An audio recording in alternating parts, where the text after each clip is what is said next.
میرے نبی نے گھروں کو آباد کرنے کا ایک خوبصورت طریقہ بتایا کہ اس زبان پہ قابو کر لو، اس زبان پہ قابو کر لو، خاموش رہنا سیکھ لو۔ غصے کے بیوی کو غصہ چڑھ جائے تو خاوند چپ کر جائے، خاوند کو غصہ چڑھے تو بیوی چپ کر جائے، تو آپ کا گھر خوبصورت رہے گا۔ اگر دونوں ہی آگ لگ گئی اور دونوں ہی بولنا شروع ہو گئے تو آپ بھی گئے، آپ کے بچے بھی گئے۔ اپنی زبان پہ قابو پانا سیکھو۔ ہماری ایک دھوبن تھی ماسی شریفہ، فوت ہوگی بیچاری، وہ تھی بڑی لڑاکی، چھوٹے قادی آئے تھے، چنگا شرلی پٹاخہ ہے، تو وہ آئی میری بہن کے پاس، کہتی بی بی میریاں نوواں میرے نال بڑا لڑدیاں، لڑتی آپ تھی، میریاں نوواں میرے نال بڑا لڑدیاں، میں نے کوئی تویز دے کہ ساریاں میریاں نوکر بن جانا۔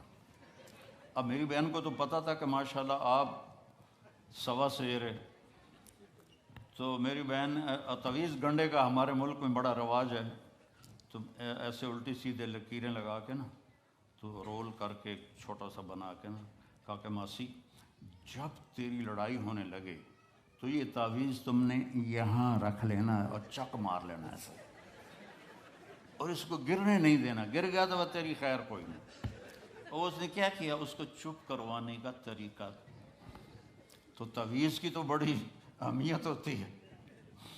تو ایک ہفتے کے بعد آ گئی، بی بی تو بڑا چنگا تعویذ دیتا، ساری لڑائی ختم ہو گئی کیونکہ ماسی شریفہ چپ ہو گئی۔ تو یہ سب ان عورتوں کو بھی تعویذ دیتا ہوں، ماسی شریفہ والا آپ کو بھی دیتا ہوں، ماسی شریفہ والا تعویذ لے لو، آپ کی زندگی بڑی خوشحال ہو جائے گی۔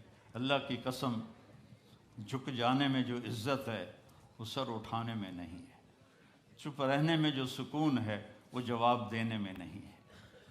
آپ خاموش رہنا سیکھو، آپ اپنے بچوں کو عزت دینا سیکھو، اپنے بچوں کو ٹائم دیا کرو۔ یہاں مرد کی بھی جاب ہے، عورت کی بھی جاب ہے، تو بچے نظر انداز ہوتے ہیں، ان کو ٹائم دو۔ میرے نبی نے فرمایا اکرموا اولادکم، اپنی اولاد کو عزت دو، اور آپ نے فرمایا خیرکم خیرکم لأہلہ، سب سے بہترین مسلمان وہ ہے جو بیوی سے اچھا سلوک کرے۔ اور ایک عورت نے پوچھا یا رسول اللہ میرے خامند کا میرے اوپر کیا حق ہے؟ آپ نے فرمایا تیرے خامند کے جسم پہ پھوڑے نکل آئیں اور ان میں گندا پانی جمع ہو جائے اور تو زبان سے چاٹ چاٹ کے اس کے زخم صاف کرے تو بھی تو نے خامند کا حق ادا نہیں کیا۔ دونوں کو بیلنس کیا ہے۔ بہترین مسلمان وہ ہے جس کا بیوی کے ساتھ اچھا سلوک ہو۔ آپ نے 11 شادیاں کی، یہ شوق کی نہیں تھیں، یہ اللہ کے حکم کی تھیں اور ہمیں زندگی سمجھانے کے لیے تھیں کہ آپ یہاں رہو یا کہیں اور جگہ رہو، جب تک آپ کو صبر اور برداشت کرنا نہیں آئے گا آپ کی زندگی خوبصورت نہیں ہو سکتی۔ غصے کو پینا سیکھو، غصے کو دبانا سیکھو، غصے کے وقت چپ رہنا سیکھو، تو آپ کی زندگی بڑی خوبصورت ہو جائے گی، بہت حسین ہو جائے گی۔ زندگی اندر ہے، باہر نہیں۔ اب رولز رائس میں چڑھ کے کوئی اچھی زندگی نہیں گزار رہا ہے، لائف تو اندر ہے۔ دل دریا سمندروں ڈوبے کون دلاں دیاں جانے ہو، وچے بیڑے وچے جھیڑے وچے ونج مہانے ہو، یہ اندر ہے لائف، لائف اندر ہے۔